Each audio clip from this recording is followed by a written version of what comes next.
जैसा कि हम लोकतांत्रिक विकेंद्रीकरण के बारे में चर्चा कर रहे थे, इस कड़ी में आज हम ग्राम पंचायत के बारे में चर्चा करेंगे। मैं डॉक्टर सुरेश के वर्मा, लोक प्रशासन विभाग, शासकीय बांगड़ महाविद्यालय डीडवाना। तो लोकतांत्रिक विकेंद्रीकरण की जो प्रक्रिया है वो ग्रामीण क्षेत्रों के नागरिकों को अपने स्वयं के स्थानीय मामलों का प्रशासन का संचालन करने हेतु स्वायत्त शासन या स्वशासन का अधिकार जो दिया गया है वह ग्राम पंचायत और ग्राम सभा के माध्यम से साकार हो रहा है। यहाँ यह उल्लेख करना आवश्यक हो जाता है कि राजस्थान में पंचायती राज का जो त्रिस्तरीय ढांचा है, यद्यपि 1959 में अपनाया गया था, किंतु राजस्थान में ग्राम पंचायतों का औपचारिक गठन इससे पूर्व राजस्थान पंचायती राज अधिनियम 1953 के प्रवर्तन के साथ ही हो गया था। इस तरह राजस्थान भारतीय संघ का ऐसा राज्य है जो न केवल मेहता कमेटी के द्वारा अनुसार पंचायती राज का त्रिस्तरीय ढांचा अपनाने में अग्रणी रहा, अपितु उससे पूर्व भी पंचायती राज की स्थापना करने की दिशा में 1953 में ही सक्रिय होकर देश का पहला राज्य बन गया था जो पंचायती राज स्तर पर लोकतांत्रिक विकेंद्रीकरण को लागू किया। ग्राम पंचायत ग्राम सभा की कार्यकारी निर्वाचित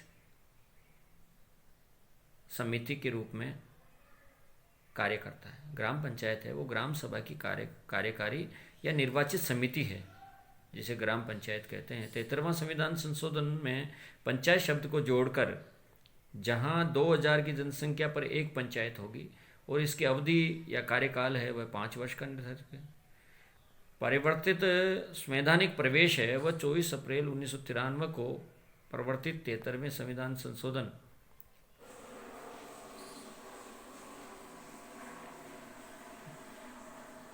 राजस्थान पंचायती राज अधिनियम 1994 से संचालित गांव में एक पंचायत होगी। राजपत्र में अधिसूचित नाम से प्रत्येक पंचायत एवं निगमित निकाय होगी, जिसका शाश्वत उत्तराधिकार सामान्य मुहर होगी। वह सभी प्रकार की संपत्ति अर्जित व धारित करने तथा कोई संविदा करने या वाद चलाने के लिए सक्षम होगी। ये एक ग्राम पंचायत की परिभाषा है। यानी ग्राम पंचायत जिसमें राजपत्र में अधिसूचित नाम से प्रत्येक ग्राम पंचायत एक निगमित निकाय होगी, जिसकी शाश्वत उत्तराधिकार सामान्य मुहर होगी। वह इस प्रकार संपत्ति अर्जित करने और धारित करने और तथा कोई संविदा या वाद चलाने के लिए भी सक्षम होगी। ऐसी ग्राम पंचायत की एक पारिभाषिक स्थिति है।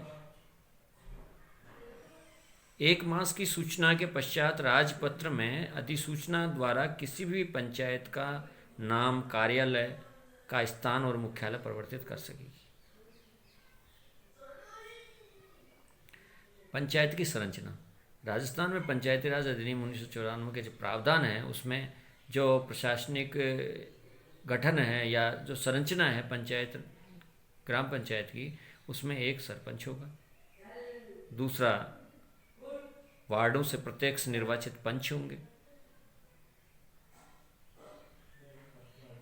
और ग्राम पंचायत का जो संगठनात्मक जो संरचना है वो इस प्रकार से ग्राम पंचायत सरपंच अध्यक्ष होगा, उप सरपंच उपाध्यक्ष होगा, वार्ड पंच निर्वाचित जो सदस्य हैं वो, और सचिव ग्राम सेवक जिसे आजकल ग्राम सेवा अधिकारी कहा जाता है।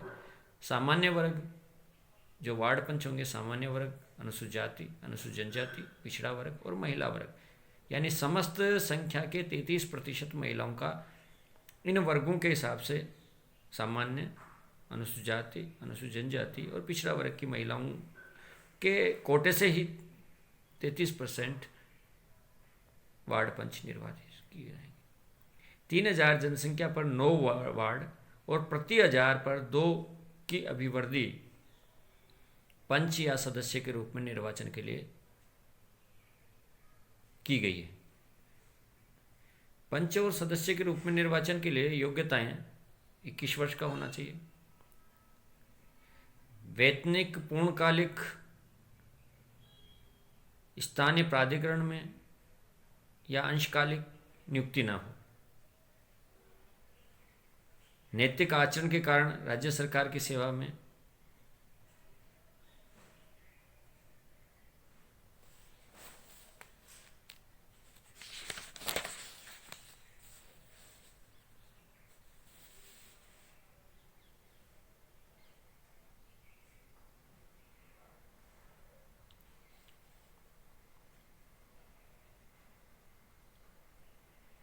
नैतिक आचरण के कारण राज्य सरकार की सेवा में पदच्युत तो नहीं किया गया या दोष सिद्ध नहीं ठहराया गया हो न्यायालय, किसी सक्षम न्यायालय द्वारा,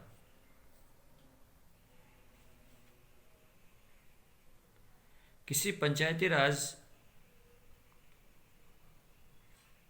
संस्था के अधीन कोई वेतनिक पद का लाभ पद पर न हो। संविदा में प्रत्यक्षतः अप्रत्यक्षतः भागीदारी, नियोजन या कर्मचारी द्वारा भी अंश या स्वामित्व न रखता हो।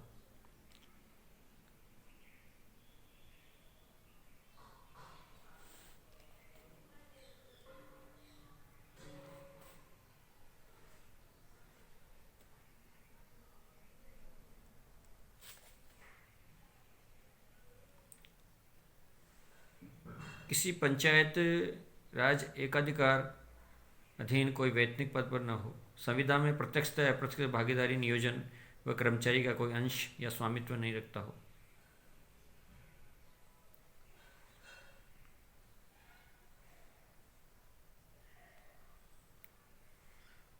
कुष्ठी या अन्य शारीरिक या मानसिक दोष का रोग से ग्रस्त न हो। नैतिक अधमता से किसी अपराधी का दोष सिद्ध न हो। अधिनियम की धारा 38 के अधीन अपात्र न हो। राजस्थान जो राज्य सरकार के द्वारा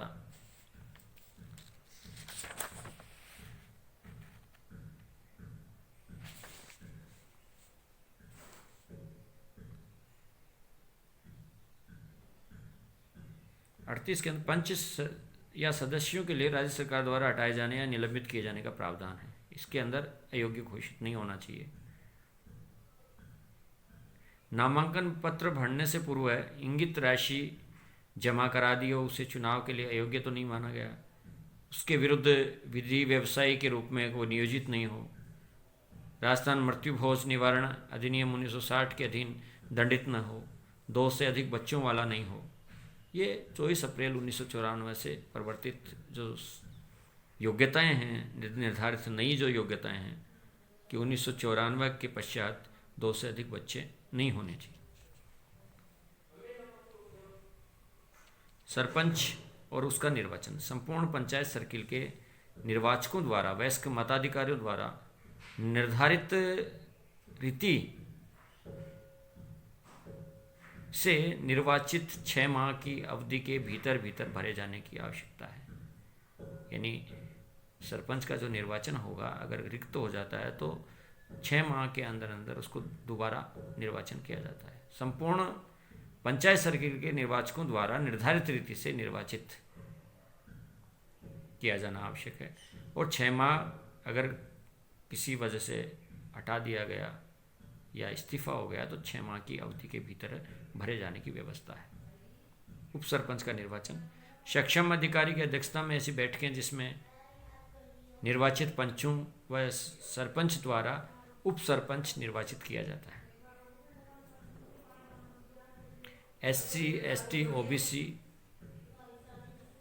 व 33% महिलाओं का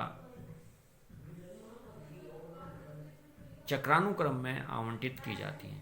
जो सीटें हैं वो चक्रानुक्रम में लॉटरी के आधार पर जो आती हैं उसमें SC, ST, OBC और 33% महिलाओं का है। सरपंच पद पर आरक्षण, ये भी चक्रानुक्रम में जाति के अनुपात के आधार पर आरक्षण की व्यवस्था सरपंच पद पर निर्धारित है। पंचायत का कार्यकाल 5 वर्ष है और 6 माह की अगर अवधि से बचती है तो उसको पुनः निर्वाचन भी किया जा सकता है। अगर किसी कारण हटा दिया जाता है तो अगर 6 माह की अवधि बचती, 6 माह से अधिक अवधि बचती है तो उसका पुनः निर्वाचन करवाना आवश्यक है।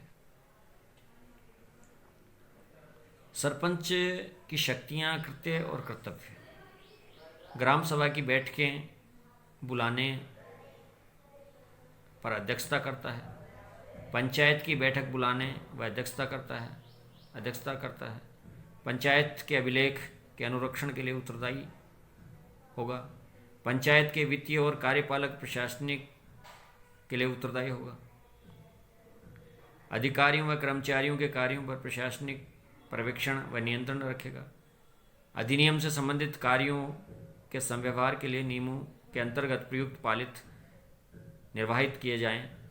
राज्य सरकार को पंचायतों के प्रभारी अधिकारियों को ऐसी रिपोर्ट, विवरणियाँ, अभिलेख प्रस्तुत करेगा। ऐसी शक्तियों का प्रयोग, ऐसी अकृत्यों का पालन जो पंचायत के संकल्प और निर्दिष्ट करे या सरकार द्वारा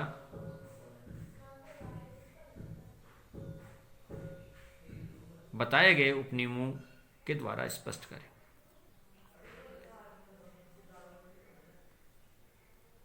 इसलिए ग्राम पंचायत का जो लोकतांत्रिक विकेंद्रीकरण का जो ढांचा है वह इस प्रकार से है। प्रशासनिक जो संरचना, संगठनात्मक संरचना, वो इस प्रकार से। आज के लिए इतना ही।